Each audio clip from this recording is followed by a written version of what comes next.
Y bueno, mis hermanos de Facebook, nuestros hermanos de YouTube, a cada uno de ustedes, que el Señor les bendiga en esta hora de la tarde, en esta hora ya, hora México, por la gracia del Señor. Y bueno, pues vamos a dar inicio con este tiempo que el Señor nos va a estar permitiendo escuchar la palabra en la voz de nuestra hermana Adela Hernández. Y bueno, pues yo le voy a estar dejando el lugar a nuestra hermanita. Muy buenas tardes, me da mucha alegría nuevamente compartir con ustedes este Evangelio de Juan y hoy tenemos invitado que seguramente va a estar con nosotros muchas veces para ayudarnos porque esto de la tecnología no es lo nuevo, no es lo bueno mío, pero sí es lo nuevo e interesante para todos. Para los que están en redes sociales van a poder ver algún dato adicional y los que están escuchando también van a tener la descripción con la ayuda de Dios. Vamos a repasar el último pasaje bíblico que nosotros marcamos en la sesión anterior, que está en Juan 1:19 y parte del 22, 23 y 24. La diapositiva. Dice aquí que este es el testimonio de Juan, ¿se acuerdan? Hablábamos del testimonio de Juan, y en ese testimonio de Juan dice, cuando los judíos enviaron de Jerusalén sacerdotes y levitas para que le preguntasen, ¿tú quién eres? En el versículo 22 dice, le dijeron pues, ¿quién eres? Para que demos respuesta a los que nos enviaron. ¿Qué dices de ti mismo? Juan dijo, yo soy la voz de uno que clama en el desierto. Enderezad el camino del Señor, como dijo el profeta Isaías. Y los que habían ido, a los que habían sido enviados, eran de los fariseos. Es muy importante para nosotros detenernos un poquito aquí, porque en el versículo 19 dice que sucedió esto cuando los judíos enviaron de Jerusalén sacerdotes y levitas para hablar con Juan. Juan está aquí, no es Juan el que escribe el Evangelio, aquí Juan es el que conocemos como Juan Bautista, ¿verdad? Le mandaron a preguntar quién eres tú. Y hace una semana nos detuvimos para hacer una reflexión muy fuerte en cuanto al clamor de Juan hacia la sociedad, enderecen el camino del Señor. Pero también nos preguntamos, bueno, ¿y quiénes los enviaron? ¿Quiénes fueron los que los enviaron? Ah, pues los que los enviaron fueron los fariseos. Y aquí aparecen dos personajes o dos situaciones, ¿no? Enviaron a los sacerdotes y levitas. Quiere decir, los sacerdotes y levitas ahora fueron enviados por los fariseos. Y algunos de nosotros decimos, bueno, ¿y eso qué tiene que ver que sean fariseos o que sean sacerdotes y levitas? Pues tiene que ver mucho, porque quiere decir que las cosas, las relaciones en la sociedad del tiempo en que Jesús estuvo aquí en la tierra, estaban tan mal, estaban tan tergiversadas, que los fariseos eran los que mandaban a los sacerdotes y a los levitas. Y entonces tenemos que irnos un poquito más adelante. Tenemos que hablar ahora de lugares. Habrá que revisar algunos mapas cuando ustedes puedan y tengan la oportunidad. Habrá que buscar esos mapas del Imperio Griego, del Imperio Romano, para que nos ubiquen de los lugares. Pero también conviene que hablemos de las fechas, de los eventos, de algunos personajes, de Siria, de Palestina, de Egipto y demás. Vayamos un poquito atrás. En el tiempo de Alejandro Magno. Alejandro arrasa Siria, si ustedes lo pueden ver o lo pueden identificar, Palestina, Egipto, llega hasta la India, hacia la derecha, hacia el oriente, llega hasta la India y une las culturas de Oriente y Occidente del mundo conocido de su tiempo. Alejandro fue un gran conquistador En el año 332 a.C., los judíos de Egipto y Palestina están bajo el dominio de Alejandro y les permite cierta libertad.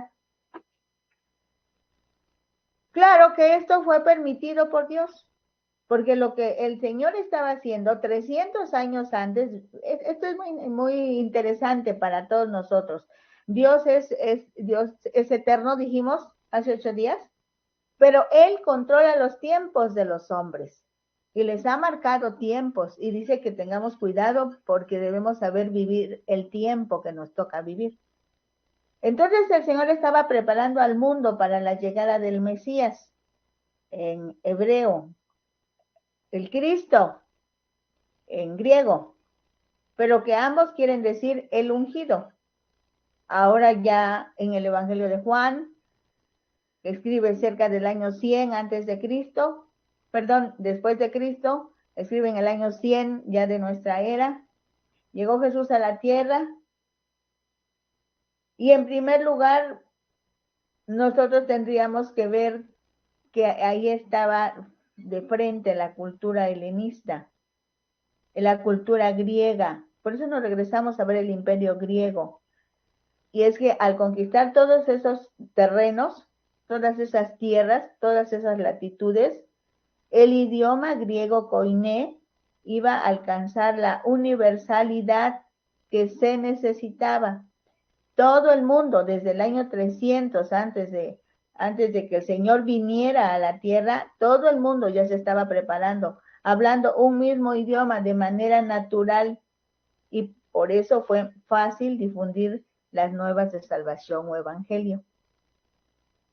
Qué interesante. Pero la vida de Alejandro Magno fue muy corta, porque él muere en el año 323 a.C.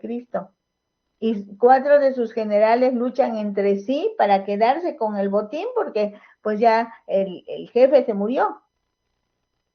¿A qué nos interesan 2 solamente? No estamos hablando de la historia de Grecia, estamos ubicándonos para entender mejor el Evangelio de Juan. Entonces, los Ptolomeos controlan la región de Egipto, hacia el sur, hacia el sureste, Egipto. Esa región la van a controlar los Ptolomeos, o descendientes de Ptolomeo. Y en la región de Siria, al norte de Palestina, la van a controlar o la controlaron los Seleucidas. Y la sorpresa es que en medio de los Seleucidas y de los Ptolomeos queda nada más ni nada menos que los judíos de Palestina. En un tiempo los Ptolomeos la capturan, en otro tiempo los Seleucidas la capturan, porque además es la puerta de entrada hacia el oriente. Es un lugar estratégico. Hasta hoy muy peleado, hasta hoy muy discutido, hasta hoy muy interesado todo el mundo, los ojos puestos en esa región del mundo. Los Ptolomeos capturan Jerusalén, los Ptolomeos, los que están al sur, y se llevan a muchos judíos para poblar Alejandría. Alejandría es una ciudad que fundó Alejandro Magno después de que había destruido totalmente a Tiro. En ese tiempo, a esos judíos que se llevan para que vayan a poblar la ciudad de Alejandría, les otorgan una ciudadanía plena, y ahí los intelectuales judíos reciben influencia de la filosofía griega. Y cualquiera de nosotros podría decir, ¿qué tiene de particular? Pues mucho, porque la filosofía tiene muchos pensamientos, muchas combinaciones de la lógica, de la mayéutica, de las preguntas y respuestas, y de ahí surge lo que yo personalmente digo: cuando no sé algo me lo invento. Eso es lo que hacían los filósofos griegos, a mi parecer.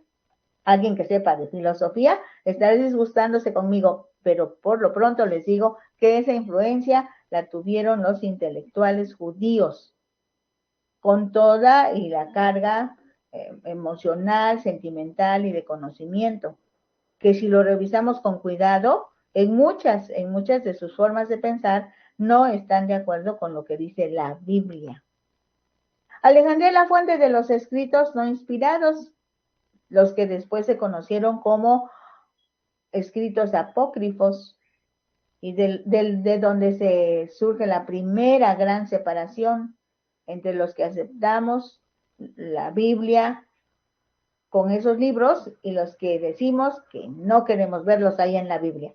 La verdad es que es una oportunidad de conocer las formas de pensar de ellos y cómo esos escritos que se han clasificado como no inspirados, efectivamente tienen una carga muy fuerte de las ideas de su tiempo, de las ideas de los persas y demás.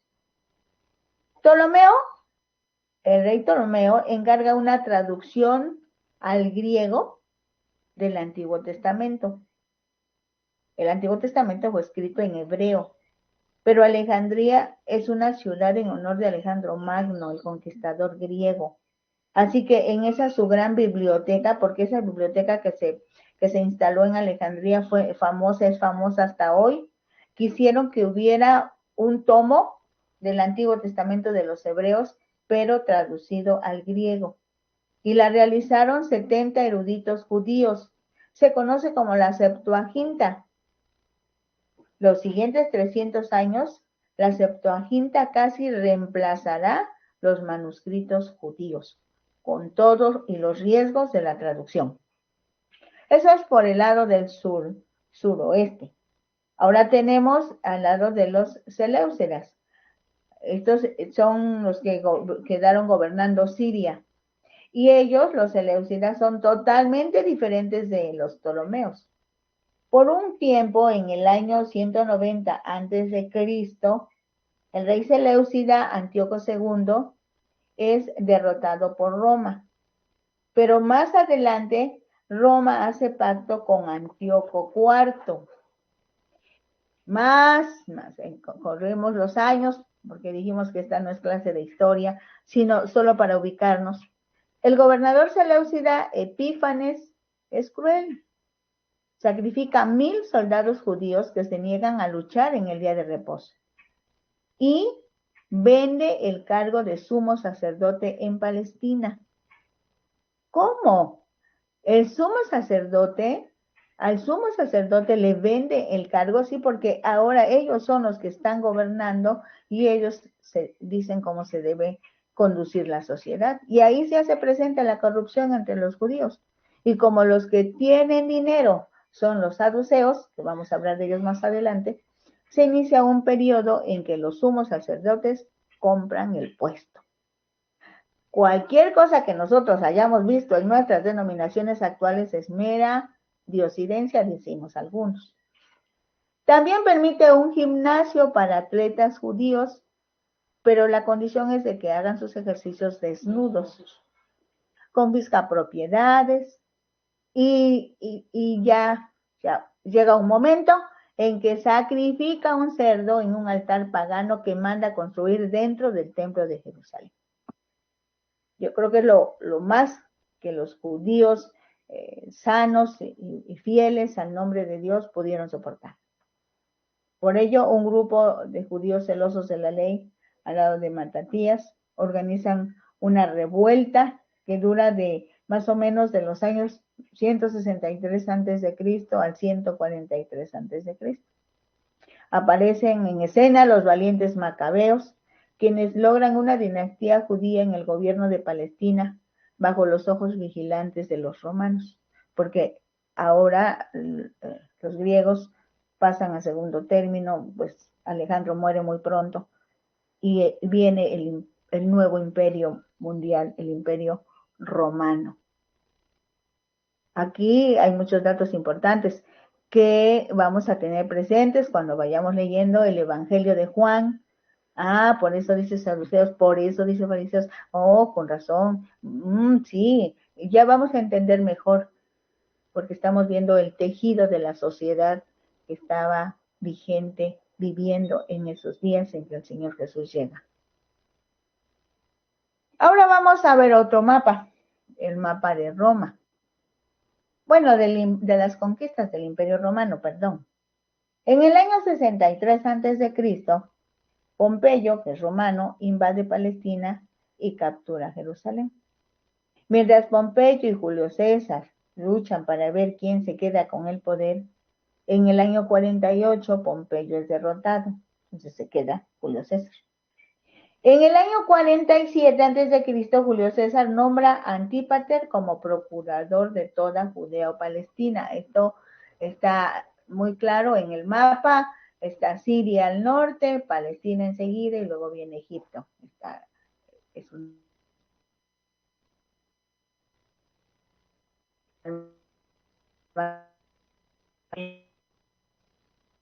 como son los romanos, los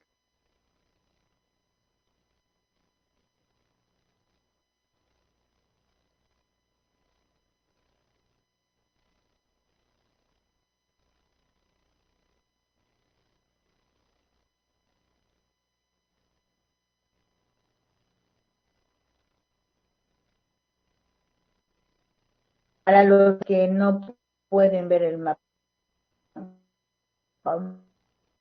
ahorita,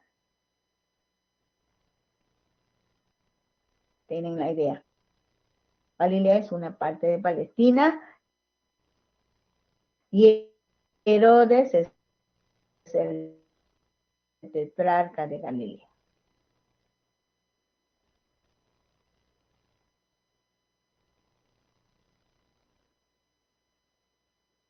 Los ammoneos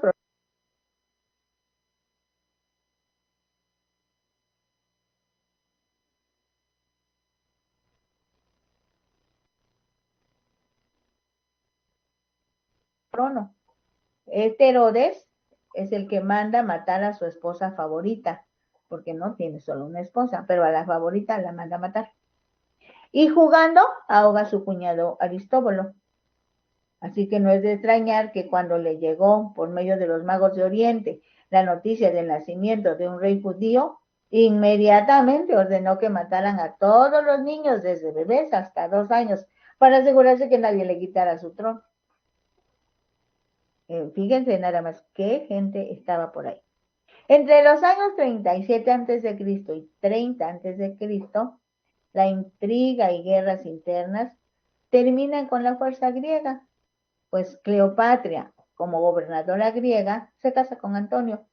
Y los dos mueren el 31 a.C. a manos de Octavio, sobrino e hijo adoptivo de César, de Augusto César, quien implanta la famosa Pax Romana o la paz romana por aproximadamente 100 años. Los judíos, al ver su realidad histórica en los últimos 400 años, que se conocen como el tiempo del silencio, porque no había ya profeta ni sueño, mucho menos revelación.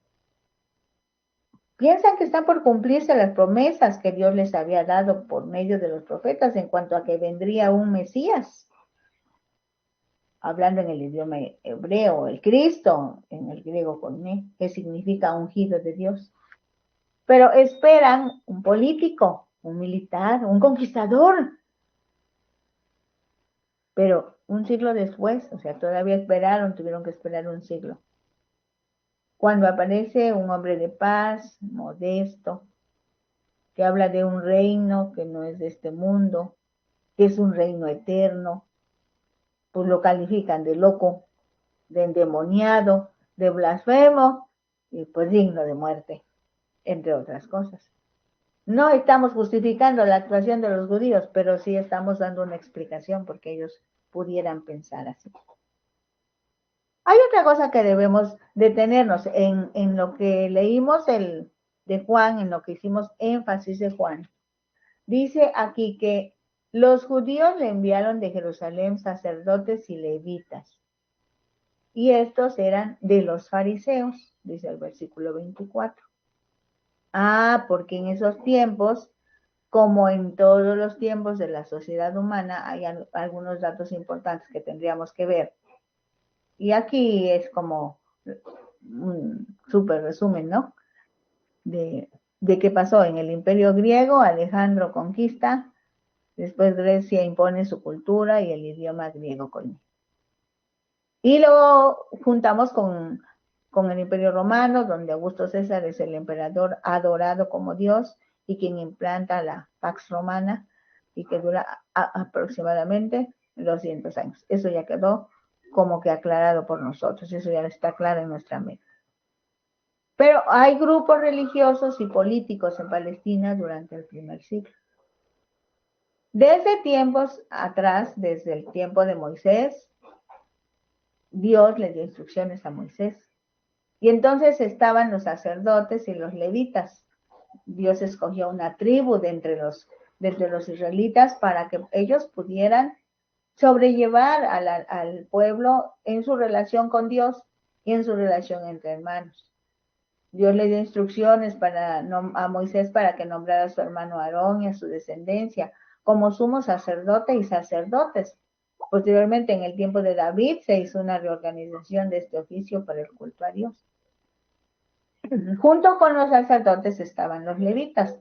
También Dios los había nombrado de la tribu de Leví como los encargados de los oficios diferentes dentro del santuario. El santuario originalmente fue el tabernáculo y ya después fue el templo. El que primero edificó el templo fue Salomón, lo recordamos los que hayamos leído la escritura. Con el momento histórico en que llegó Jesús a la tierra, estas personas que en otro tiempo fueron autoridades dentro de la sociedad israelita, ahora eran meras figuras decorativas dentro del Sanedrín. ¿Pero qué era el Sanedrín? Pues el Sanedrín era el concilio o consejo judío establecido en los últimos 200 años antes de Cristo y que estuvo activo hasta el año 70 después de Cristo. Estaba integrado por la aristocracia sacerdotal y la nobleza. Lo integraban 70 miembros. Su sede estaba en Jerusalén. Su autoridad máxima era el sumo sacerdote y tenía funciones legislativas, ejecutivas y jurídicas para el pueblo judío ahora, porque con el transcurso del tiempo Israel se fue perdiendo. Originalmente 10 tribus se las llevaron los asirios y después se quedaron 2 tribus, pero dentro de las 2 tribus, una era la tribu de Leví, esa no tenía tierras, así que se quedó nada más Judá, y de ahí se deriva el nombre judíos. ¿Ah? Entonces ya estamos hablando de ese tiempo, donde ya no es Israel, no, ya ahora son los judíos y hasta hoy así los reconocemos. Pero esto es importante, muy importante. Recordamos cómo entró la corrupción, recordamos cómo había un grupo de los saduceos. Los saduceos formaban parte del Sanedrín junto con los fariseos, pero eran dos grupos antagónicos. Los saduceos eran los de la aristocracia, los del dinero, por eso pudieron comprar el puesto de sumo sacerdote cuando alguien se los ofreció.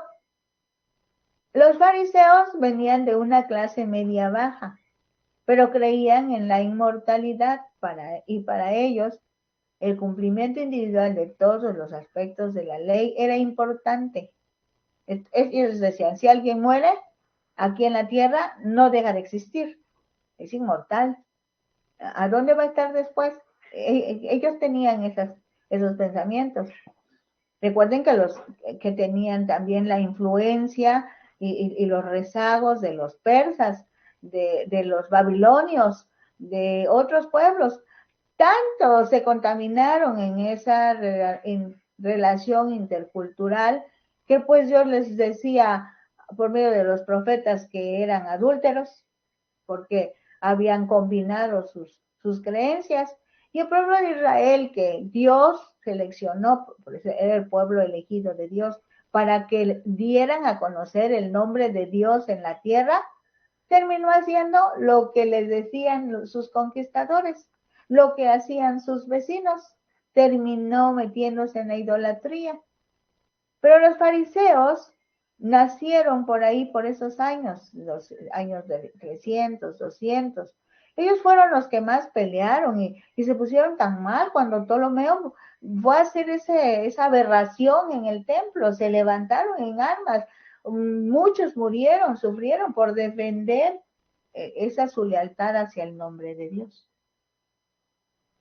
Los fariseos entonces cogieron fuerza en autoridad moral, fuerza política, y por eso vemos en el pasaje que los que mandan a los sacerdotes y los levitas a preguntarle a Juan son los fariseos. ¿Cómo estaban las cosas, verdad? Sí. Los saduceos dijimos que era la aristocracia, ellos no creían en la inmortalidad. Si ustedes ya leyeron la Biblia, en eso se cobijó Pablo cuando estaba ante el rey, cuando dijo, yo soy ahora juzgado porque creo en la resurrección de los muertos. Y entonces los fariseos decían, bueno, sí, eso no es cierto, y empezaron a pelearse entre ellos. No sé si lo recuerden, pero es un dato muy interesante. Dentro de la sociedad de su tiempo había otras personas. Estaban los esenios. Ellos eran gente que tenía cuidado, era celoso de las verdades, no solo de los judíos, sino de la verdad que hubiera, que alguien tuviera. Ellos eran muy, muy respetuosos. Los celotes no estaban de acuerdo con algunas cosas, eran como hoy los alborotadores sociales, porque la verdad no tenían razón, pero ellos protestaban de todo. Creo que se repiten esas formas. Estaban los samaritanos. Los samaritanos fueron una mezcla desde que se fue el reino del norte como cautivos a Siria. Los asirios mandaron a otros pueblos a vivir ahí, en donde ahora es Samaria, y ellos tenían como que una sociedad híbrida. Estaban muy, muy enredados, ¿no? Todas esas formas de pensar estaban presentes cuando el Señor vino a la tierra. Y algunas otras cosas, como muy fuerte, el zoroastrismo, en esas líneas de pensamiento, basado en las enseñanzas de Zoroastro. Ellos veneran el fuego eterno como símbolo divino. Su teología es dualista. O sea, hablan de una batalla entre el bien y el mal, entre la luz y las tinieblas. Viene desde el imperio persa. Adoraban a varios dioses por influencia hinduista. O sea, de la India, que tienen hasta hoy millones de dioses, tuvieron influencia en los persas en los medos, después en los babilonios, en el mundo griego, en el mundo romano y hasta nuestros días. Quiero que vayamos ahora a la palabra. Vamos a la palabra, por favor. ¿Por qué? Porque estamos revisando esto que es muy importante. Dice el versículo 5 de Juan 1. La luz en las tinieblas resplandece, y las tinieblas no prevalecieron contra ella. ¿Quién era la luz? ¿O de qué luz era de la que se hablaba? El versículo 9. Aquella luz verdadera que alumbra a todo hombre venía a este mundo. A este mundo venía, o sea, la luz verdadera. ¿De quién estamos hablando, dijimos? Pues del Señor Jesús, que toma forma humana, deja su trono de gloria, toma forma humana y viene a este mundo, pero tan solo quisimos dar así como una pincelada de las situaciones políticas, demográficas, sociales de su tiempo. Todo lo que dice atrás del texto, los que enviaron, ¿no? ¿Quiénes los enviaron? Y la pregunta era para Juan, ¿tú quién eres? ¿Quién eres? Y dice, yo estoy aquí para clamar, para decirles a todos con un grito muy fuerte que dejen todos esos caminos torcidos. que enderecen las veredas, porque ya llegó, ya está aquí el Cordero de Dios que quita el pecado del mundo. Aquella luz verdadera que alumbra a todo hombre venía a este mundo. La sorpresa para todos es que en el mundo estaba, porque Él es el creador. Y el mundo por Él fue hecho, por el mundo no le conoció. El mundo ni en cuenta, como decimos ahora, no les parecía interesante saber de las verdades de Dios, porque los escritos de los hebreos, donde estaba la palabra de Dios, donde Dios dictó por el Espíritu Santo a los diferentes autores del Antiguo Testamento, hasta fueron traducidos a la lengua del tiempo que estaba ahí, y con todos los errores que pudieron haberse dado de la traducción, y ya después se guardaron. En el mundo estaba, el mundo fue hecho por Él, pero el mundo no lo conoció. Y el versículo 11, junto con el 12, 13 y 14, son como así como un bombazo, son como una detonación, debe ser algo que rompa todo, porque es la luz que penetra. Dice, a lo suyo vino. ¿A qué vino el Señor Jesús? A servir. El Señor Jesús vino a la tierra con un solo propósito, a recuperar lo que estaba perdido, a recuperar al ser humano. Por eso sufrió la cruz, menospreciando la vergüenza, porque era una vergüenza morir así. Y sufrió ese suplicio tremendo. ¿Por qué? Porque su objetivo era recuperar. Había que comprar a buen precio lo que de por sí era suyo. Tremendo esto. Pero también Él vino a su tierra, o sea, vino a lo suyo, su cometido, la salvación de la humanidad. Pero vino a lo suyo, vino a su pueblo, vino a su nación, vino con sus hermanos. Y por eso desde el libro de los Salmos dice, así fui herido en la casa de mis hermanos. Porque si hay alguien que sufrió la traición, fue Jesucristo. Y Pablo dice en uno de sus escritos, nosotros no hemos sufrido hasta la sangre. De repente alguien no nos saluda y se nos parte el corazón. Pero la verdad es que ese no es ningún sufrimiento. Qué bueno es Dios, ¿verdad? Porque nos da esta reflexión tan importante para nosotros hoy en día. ¿Cómo está la sociedad en nuestro tiempo? ¿Igual o peor? ¿Cuántos grupos hay? Muchísimos grupos. En la política, en la ciencia, en la economía, dentro de la iglesia. Desafortunadamente también hay corrupción. También se venden los puestos. Perdón, yo no sé dónde, pero si en algún lugar se venden los puestos. Disculpen, hermanos. Ofrezco disculpas sinceras. Pero hay cosas sucias. Hay mugre. Y nosotros estamos aquí para entregar la palabra solamente. A lo suyo vino. Pero como los suyos no le recibieron. Los suyos no le recibieron. Ellos necesitaban un conquistador de la talla de Alejandro Magno. Alguien que se levantara y que arrasara, así como hicieron esos grandes conquistadores. Y donde que los judíos cada vez estaban más divididos, cada vez más pleiteando entre ellos, bajo los ojos observadores de Roma sobre ellos, y no podían hacer ya nada porque realmente el Sanedrín autoridad no tenía. No le recibieron. Pero hermanos, es maravilloso lo que sigue. A todos los que le recibieron, a todos vino, entonces ahora ya se abren las puertas. Ya cuando el Señor Jesús muere, el velo del templo se parte en dos, se rasga, porque hay entrada directa a la presencia de Dios. ¿Y qué creen? La sorpresa es de todos los pueblos, de todos los pueblos. No, eso ya no son solo los judíos, ya no son solo los saduceos, ya no son solo los sacerdotes o los levitas.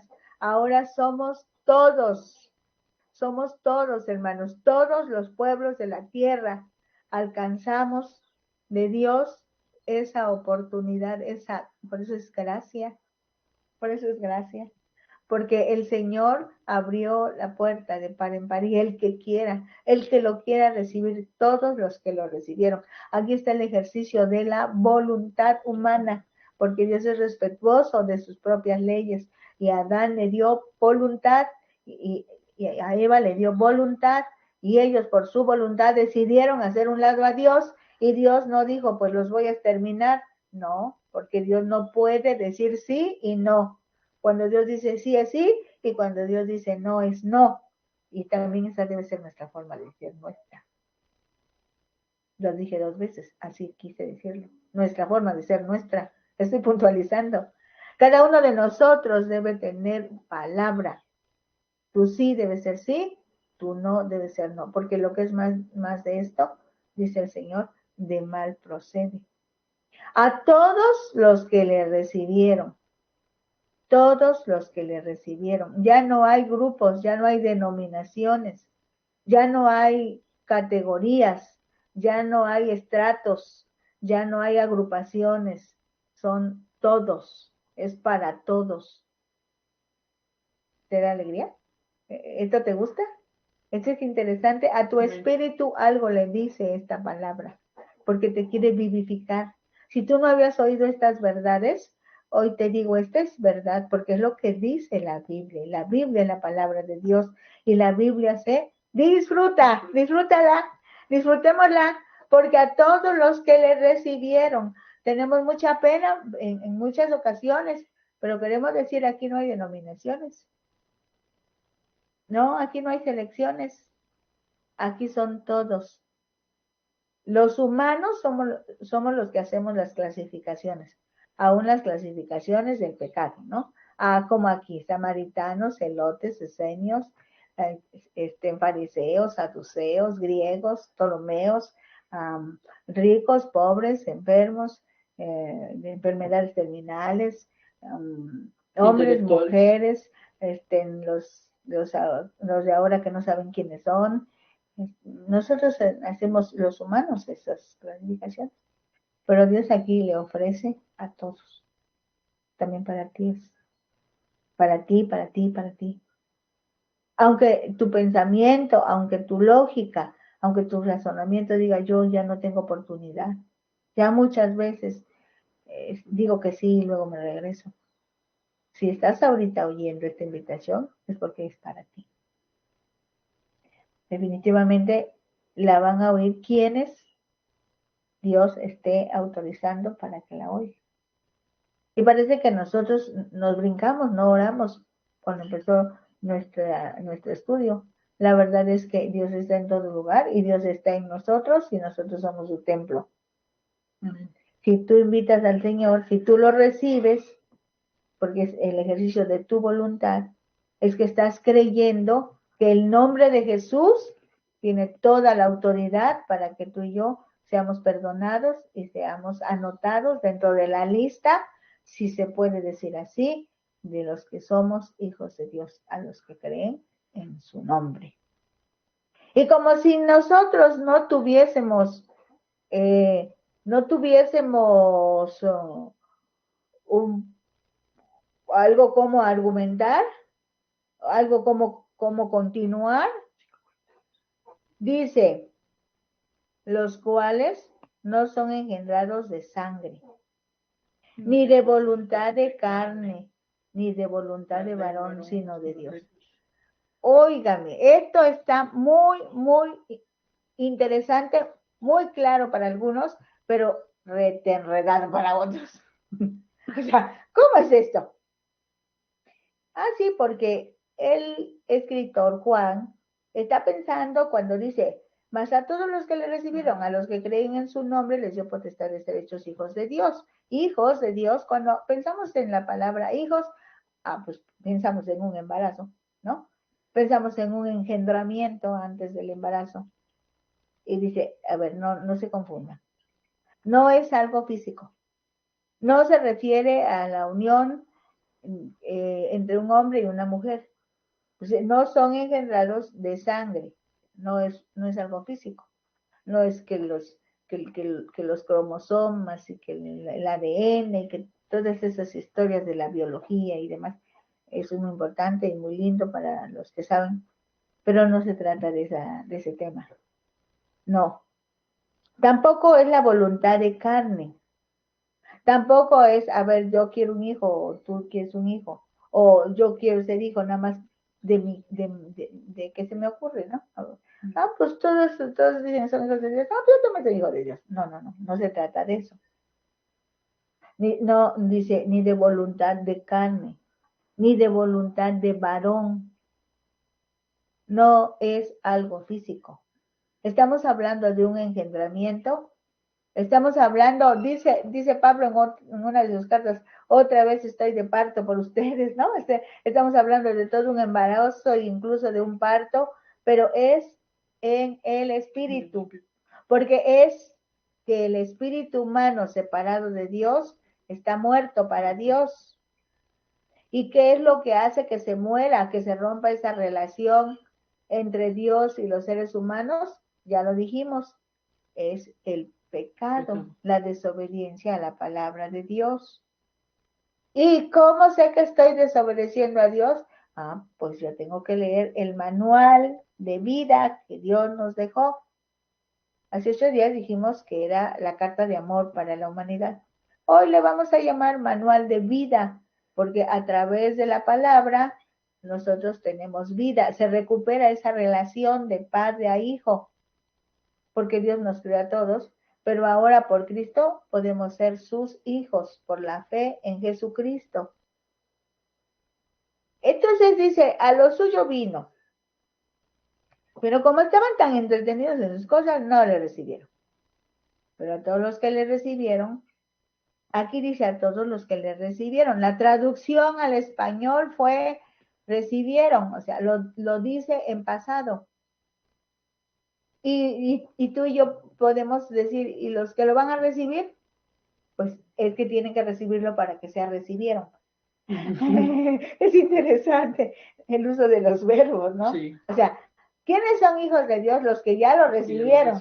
Si no lo han recibido, no son hijos de Dios. ¿Está más que claro? ¡Ay, qué interesante! Así que si alguien dice, yo soy hijo de Dios, es porque ya recibió a Jesucristo. Y si dice, soy hijo de Dios porque mi papá es hijo de Dios, no, así no se vale. Dios no conoce nietos, solamente hijos. Gloria a Dios por eso, porque hay muchos que no, nuestros padres no eran hijos de Dios, no fuimos hijos de Dios primero nosotros, y luego nosotros le entregamos la palabra a nuestros padres. Qué bueno, ¿no? Gloria a Dios, ese es un privilegio. Así que a todos los que le recibieron, para ser hijos de Dios, primero tienen que haber conocido la palabra, entendido la palabra, haber tomado decisiones, y ya, ahora sí, Dios les da el permiso. Porque dice, les dio potestad, les dio derecho, les dio oportunidad de ser llamados hijos de Dios. Y de ser llamados, de ser hechos hijos de Dios. Esto es definitivo. Por eso está en el capítulo 1 de Juan. Miren, desde la introducción, Dios nos está diciendo de qué se trata el asunto. Desde la introducción de Juan. Todo el Evangelio de Juan nos va a enseñar que Jesús es el Hijo de Dios y que Dios quiere que también cada uno de nosotros nos constituyamos en sus hijos. Algunos detalles importantes, algunas preguntas que usted tiene en su mente en este momento, y cómo yo compruebo que soy hijo de Dios, y cómo sé que esto es verdad, y yo creía que era hijo de Dios porque nací del vientre de mi mamá, porque Dios me da la vida. Usted puede tener muchas preguntas, pero estas las vamos a ir contestando a medida que vamos conociendo al Señor Jesús, porque Él da muchos discursos y Él da muchas explicaciones respecto al reino, al Padre, a la relación padre-hijo, y vamos a estar disfrutando porque se trata de disfrutar. Aquel verbo fue hecho carne y habitó entre nosotros. Juan podía decir, vimos su gloria, vimos su esplendor, vimos que Él estaba lleno de gracia y de verdad. Juan pudo decir eso. Yo estuve cerca de Jesús, jugamos juntos, pero cuando empezó su ministerio, su primer mensaje de Jesús fue: el tiempo es llegado, la hora es llegada, y el reino de los cielos se ha acercado. Arrepiéntanse. Y dijimos que arrepentirse es cambien su manera de pensar, cambien su manera de pensar. Ya no piensen como estaban pensando. Ya no hagan caso a las historias y a las filosofías y a lo que se ha estado moviendo en su derredor. Oigan mi voz, reconozcan mi voz, para que puedan recibir por gracia, por regalo, todo esto que estaba para ustedes preparado, pero que algo los distrajo, algo los entretuvo y no pudieron ustedes asimilarlo antes. Dice Juan, vimos su gloria, y gloria como del unigénito del Padre, es lleno de gracia y de verdad. La gracia y la verdad estaban personificadas en el Señor Jesús. Ya decíamos que no hay en la Biblia, en los evangelios, no hay un discurso de Jesús donde exponga sobre la gracia o sobre qué es verdad. De hecho, Pilatos, perdón, en el último momento dijo: ¿qué es la verdad? ¿Qué es verdad? Nadie le contestó, porque la verdad es Jesucristo. Él ya lo había dicho anteriormente: yo soy la verdad y yo soy la vida. Yo soy la oportunidad que Dios está dando a la humanidad para volver a tener esa relación, esa comunión, esa unidad, esa oportunidad de disfrutarse, porque Dios es una persona, nosotros somos personas que nos podemos comunicar con Dios a través del Señor Jesucristo, porque lo que estorba para esa relación se llama pecado. Y cuando nosotros aceptamos que el pecado ya fue quitado de nuestra vida, que el yugo de pecado ya no está en nosotros, cuando nosotros hemos confiado que el sacrificio de Jesús es suficiente, esa es gracia. No hay más que hacer.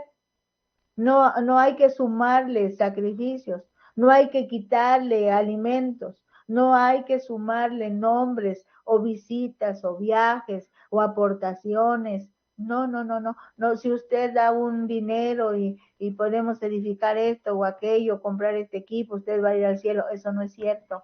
Aquí el Señor no está dando ninguna condición. Aquí está diciendo: si recibes a Cristo en tu corazón, solo si lo recibes, entonces tú vas a ser llamado hijo de Dios por la fe en Jesucristo. Dios, ¿quién te da esta autoridad? Dios.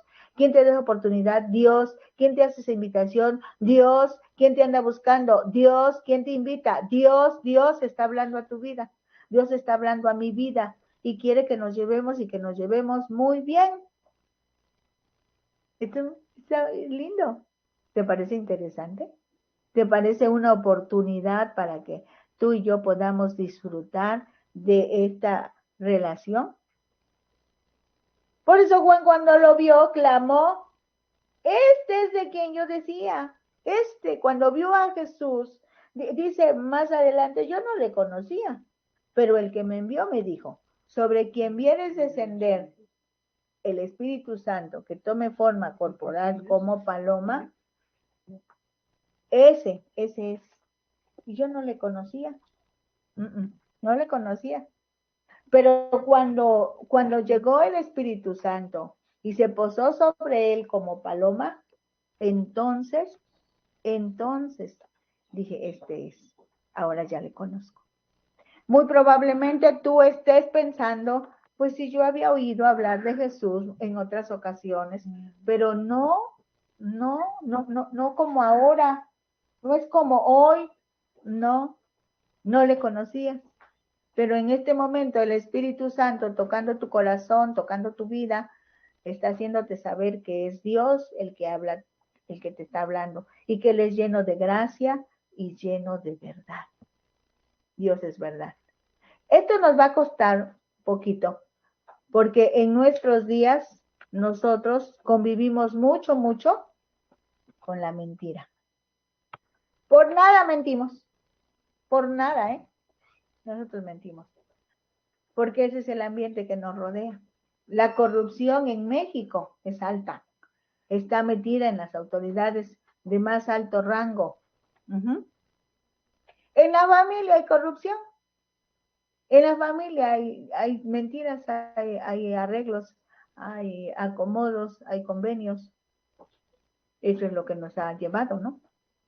Pero Dios, que es bueno, está diciéndonos que Él es la verdad, que Él es la oportunidad que Dios nos da.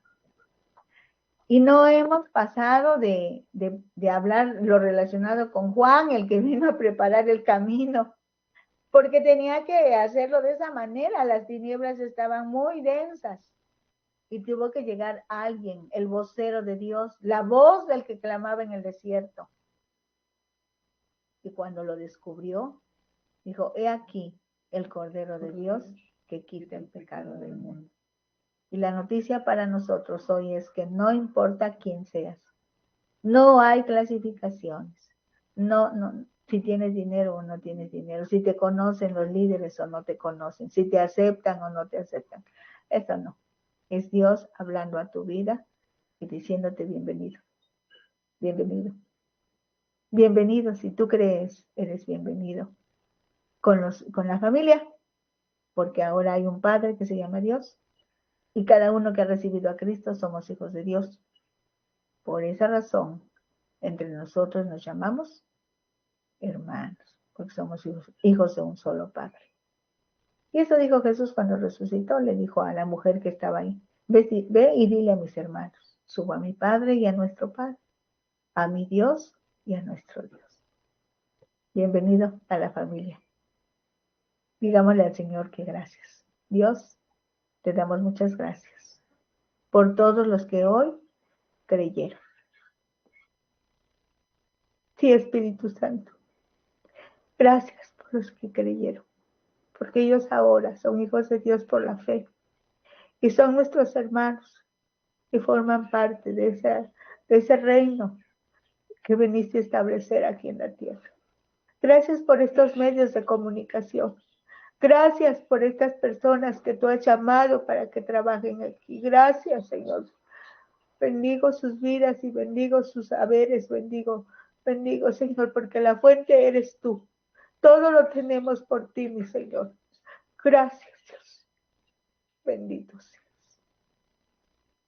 Bienvenidos al grupo. Mucho gusto. Nos vemos pronto. Bendiciones. Amén, amén. Muchas gracias, hermanita. Muy, muy buena palabra. La verdad que es de mucha edificación y bendecimos su vida. Y pues también a su acompañante, que el Señor le bendiga. Gracias por ayudar a nuestra hermana, que es de mucha bendición.